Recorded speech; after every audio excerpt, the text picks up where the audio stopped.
Hi everyone, I just wanted to check in and say hello, and in the spirit of the new technology that we're adopting as part of the COVID-19 virus that we're dealing with at the moment, I thought I'd try a bit of a video option as to an alternative to my previous MD blog. And I'd also like it to be a little bit interactive, so I'm going to have a go at a couple of questions you might be wondering about, or some information, but I'd be interested in your questions so that I can include them in sort of future editions. So please feel free to send them in. One of the changes we've already made, of course, is the staff newsletter. I think we're up to edition 4 this week. And the idea of that is we just wanted to be able to get something out there to keep people informed about what's happening around the business at a time when many of us are not working in our normal locations and we're a bit socially disconnected. So please keep your information or your content coming for the newsletter as well. One of the questions I thought I'd start with was, well, how long will this last? And I think I have to say we need to be prepared for this to last months. I know that in the media at the moment right now in different countries around the world and in the different states of Victoria are talking about easing out and opening up sort of some of the restrictions for shops and things to open up. But that doesn't mean the risk is going away. In fact, that will probably increase the risk of transmission. And East Gippsland so far has been able to avoid really one case, that person's recovered. As movement becomes more free, that may not be the case.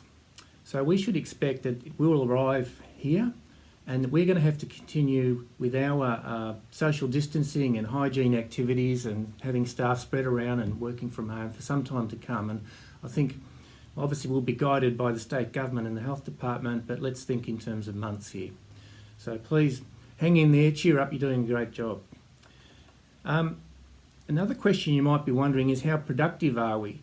And frankly, we're doing fantastically well. I think from a customer perspective, they would not have noticed any difference. And that's largely due to the field teams who've been magnificent in terms of modifying some practices and some workarounds in terms of how they gather and meet at the depot and how they work on site and travel, but also our customer service team who are working from home.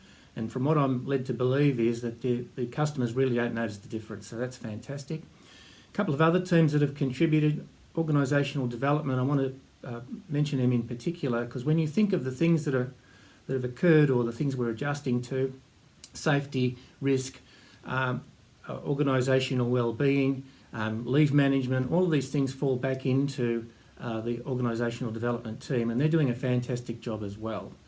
And finally, I could mention everybody, but I also want to particularly mention the IT team who've been extremely patient. I know I've annoyed them with some really dumb questions and they must be getting hundreds of them, but they've been really great in getting us moving and sorted out externally and answering our questions, and that's fantastic.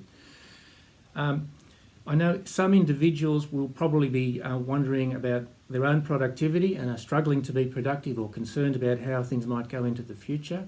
All I ask is that you do the best you can. Well, most of us are doing reasonably well, and I think, as I said, the customers probably don't notice the difference.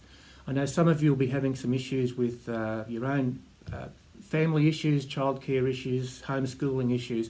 All I ask is that you do the best you can. Talk to your supervisor about flexible arrangements. We'll be completely flexible. Do what you can, and that'll be good enough.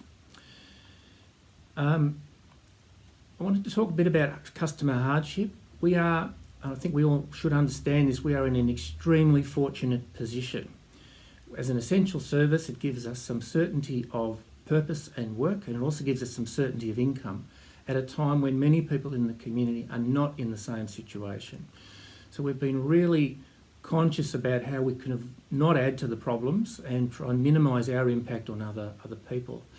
And just like during the bushfires, when we actually applied rebates to quite a few customers, we've been very flexible with bill payment. That's continuing on in the COVID virus. So we're actually now going to initiate a few extra changes again. But so, for instance, we won't be applying interest to overdue accounts. We won't be pursuing debt quite so aggressively. We'll be waiving debt in some cases, and we're providing flexibility for customers. One important initiative is that we made the decision not to increase our tariffs on the 1st of July, which we would be able to do, normally put our prices up by CPI. We won't be doing that.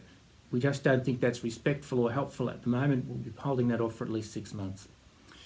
Finally, I just want to finish on a positive and just remind everybody that just like the bushfires, this will pass. We're already doing things differently, different exciting ways that we wouldn't have thought possible. Video conferencing is going to be the way it is. There's no going back. I think there's real opportunities for us to, those long trips to Melbourne for a 2-hour meeting are over. We'll be able to keep in touch with our regional teams more easily. The technology's been available, well now we're using it. Well, thanks everyone. As I said in the beginning, please bring your questions to me or to others so I can help you answer them in future editions. So thanks everyone, all the best. Bye.